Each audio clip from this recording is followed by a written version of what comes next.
Chaotic scenes are continuing across France this week, with a nationwide strike ongoing and hundreds of thousands of people set to take to the streets once more, all in protest at proposed reform of the pensions system. What is going on?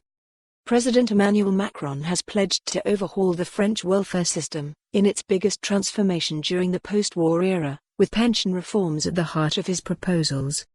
At the moment, France has a complicated system in place with 42 different pension schemes for both private and public sector workers, with varying ages for retirement and benefits. Presently, benefits are calculated using a private sector employee's 25 best paid years of work, while in the public sector, it is based on pay during the last 6 months prior to retirement.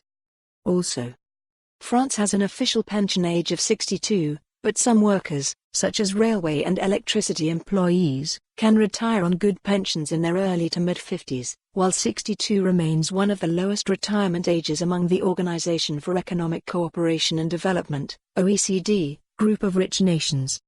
Macron's new plan?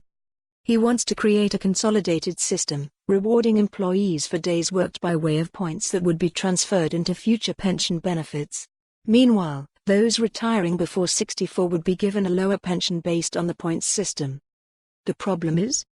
Those likely to have the best pension packages under the current system are obviously unhappy, ranging from rail workers to civil servants, with the latter aware, along with the likes of teachers, nurses, doctors and police, that a final earnings calculation is their best option. Also, clearly no one wants to work longer. What's motivating Macron? The country's aging population and a looming pension deficit. A recent report estimated that under the present system, France's pension black hole could be as big as £14.5 billion by 2025. Macron believes that change is necessary to keep France financially viable.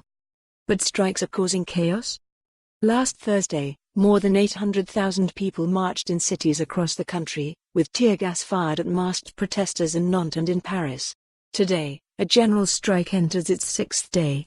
Much of the country has been brought to a standstill as schools have been closed and trains, metros and bus services hit by strike action. Eurostar is warning its services till December 12 will be heavily disrupted, affecting more than 30,000 passengers. Hundreds of flights are also impacted. Now? The government has pledged to move forward with the planned reforms and full details are to be outlined tomorrow, WED. But unions plan another massive street protest today, TUE. Meanwhile, the rail unions are calling for strikes to continue, keeping services almost at a standstill. Fears remain that action. For more on this story, visit the news article link.